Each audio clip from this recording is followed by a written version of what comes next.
Hey, I'm Jusko from ProudMoney.com, and in this video we are going to pit the new and improved Capital One SavorOne card versus the Chase Freedom Flex credit card. But before we do that, I'm going to ask you to please subscribe to this YouTube channel if you have not already.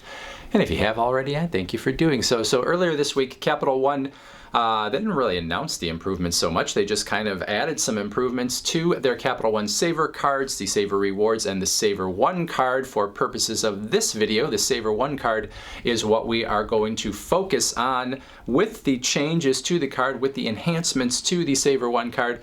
I said that I thought it was now right up there among the very best of the no annual fee cards on the market, and so I thought it would be interesting to actually do a little versus here and pit it up against one of the other best no annual fee cards on the market. So it is the Chase Freedom Flex versus the Capital One SavorOne card.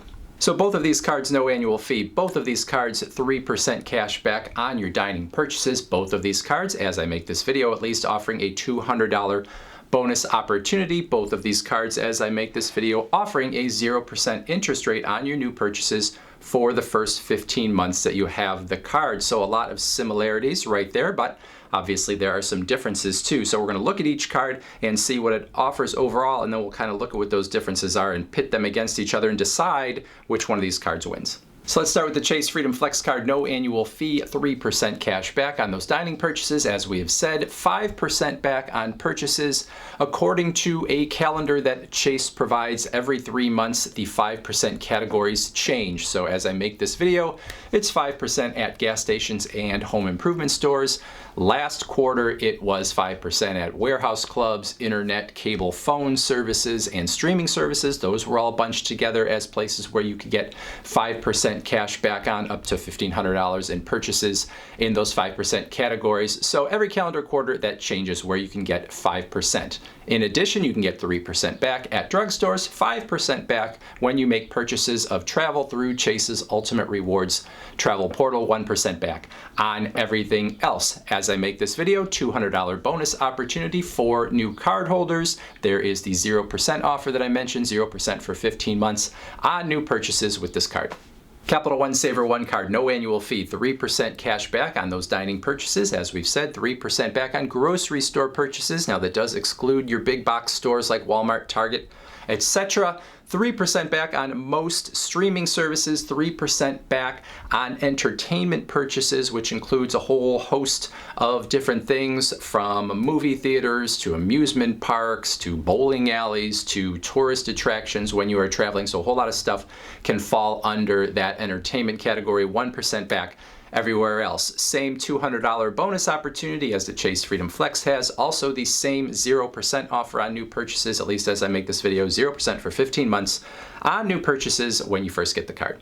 So when you strip out everything that is essentially the same about these cards, here's what you are sort of left with. On the Chase Freedom Flex side, 5% rotating categories, 3% at drugstores, 5% on travel through the Chase Ultimate Rewards portal, versus the Capital One SavorOnes, 3% on groceries, 3% on streaming services, 3% on entertainment purchases.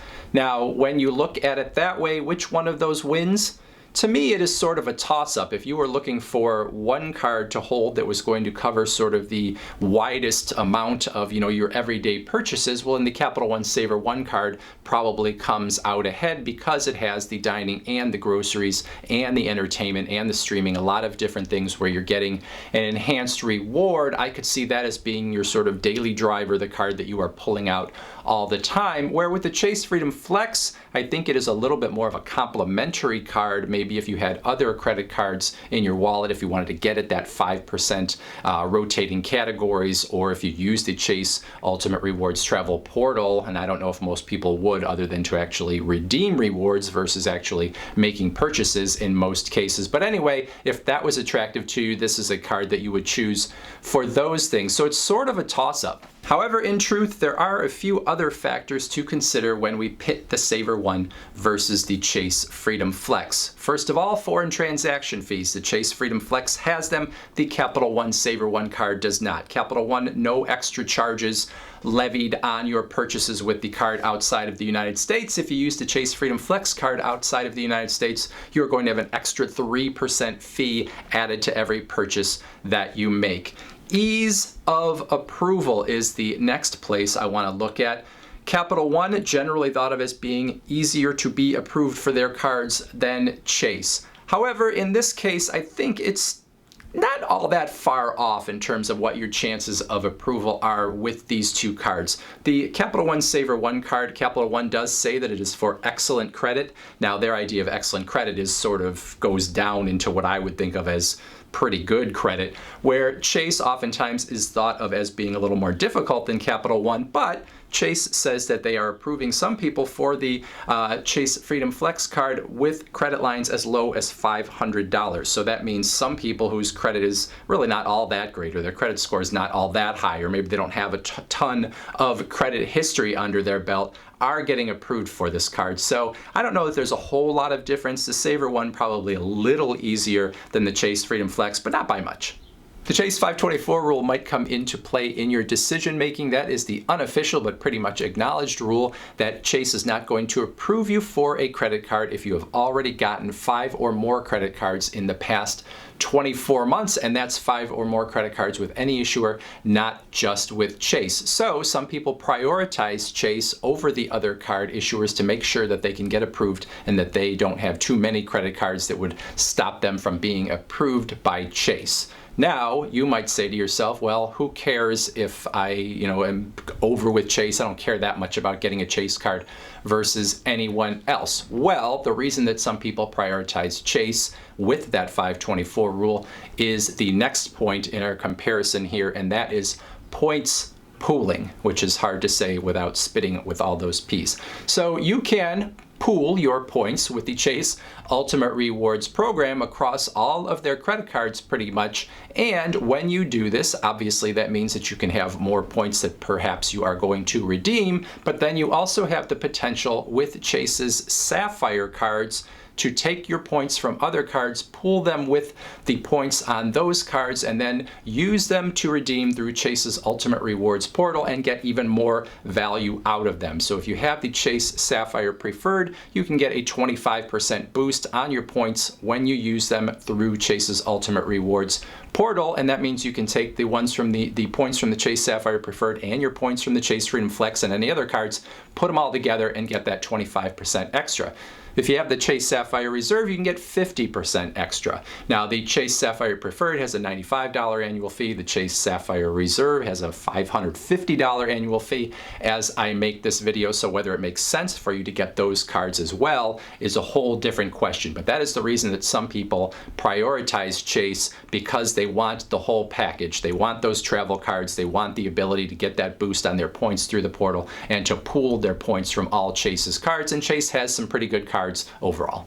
Now, I just talked all about Chase, so I should talk about Capital One using those same metrics. No 524 rule with Capital One. Now, Capital One probably has some loose rules, sliding scale in terms of how many credit cards you are allowed to get over the last year or 2 years before they would say, no, we're not going to give a card to this person, but they don't have sort of a hard line in the sand, at least as far as anyone knows, when they are not going to give you any more credit cards. So the 524 rule is not something really to think about with Capital One. In terms of points pooling, in the past with Capital One, this wasn't something that would even come up. You would not even think about, the Capital One SavorOne card in concert with the Capital One Venture card, because there really wasn't a whole lot of extra value you were going to get by having multiple Capital One cards. Things are sort of changing with Capital One. It does appear that you can pool your points or your cash back, depending on how you look at it, with your Capital One SavorOne card with one of the Capital One Venture or Venture One cards. It's still a little bit less value as far as I'm concerned in terms of what those cards offer and what you would get by pooling your points together. There's no travel portal where you're going to get an extra 25% or 50% on your points. Capital One does have some travel partners that they have also beefed up, and that has made their points on the venture cards worth a little bit more in a lot of people's eyes. And so if you can pool, points from the SavorOne card with one of those cards, and you really value the airline partners that they have, well, then you can see more value with Capital One than you used to. I think Chase still wins here in terms of the points pooling, but Capital One definitely getting better. Time to name a winner. Now, it's not really fair to name a winner because I could make a case for either one of these cards being the better card depending on your circumstances. If you are someone that was looking for one card that was going to do a whole lot in terms of enhanced rewards on sort of everyday categories, I'd probably choose the SavorOne. If I was looking for a card to sort of complement other cards that I have in those 5% rotating categories, in particular on the Chase Freedom Flex were attractive to me, well then maybe that is the way I would go. Now the Capital One SavorOne has no foreign transaction fees. If I was someone that traveled outside of the US on any regular basis, that would be something more attractive to me because the Chase Freedom Flex is going to charge me 3% extra when I'm outside of the US. The points pooling is a big deal for a lot of people. If you are someone that holds one of the Chase Sapphire cards, there are many people that like to have multiple Chase cards in order to get that pooling and put those points through that Chase Ultimate Rewards portal and get that 25 or 50% boost. So it all depends on what works for you. But the whole point of this video was that we are going to name a winner, and looking at all of those things together, I give it to the Chase Freedom Flex by just a hair. And in the past, Capital One, in many ways, not even really competitive, I think, with a lot of Chase cards. So the fact that it is even sort of a toss-up and that I have to look at all of these factors and just barely give it to Chase Freedom Flex is actually a huge compliment to Capital One in terms of the changes they have made to their SavorOne card. So I think I don't even know which one anymore. Chase Freedom Flex still a little bit ahead of the SavorOne, not so much because of the card on its own terms, but more about the fact that the Chase family of cards and the pooling of points makes it still stay a little bit ahead of Capital One. But Capital One is working on things in that area too. It looks like they may have some more cards, or at least one sort of higher end card coming out. They are redoing a travel portal, which makes you wonder if they eventually are going to be doing sort of a points boost when you go through their portal. So we will see what happens. For now, as I make this video, Chase Freedom Flex the winner. So that's it. Questions, comments, disputes, put them in that comments section below. Otherwise, I thank you for watching. And as always, please go to proudmoney.com where we do credit card reviews and we talk personal finance and we talk deals and all sorts of other fun stuff too. Thank you for watching. Bye.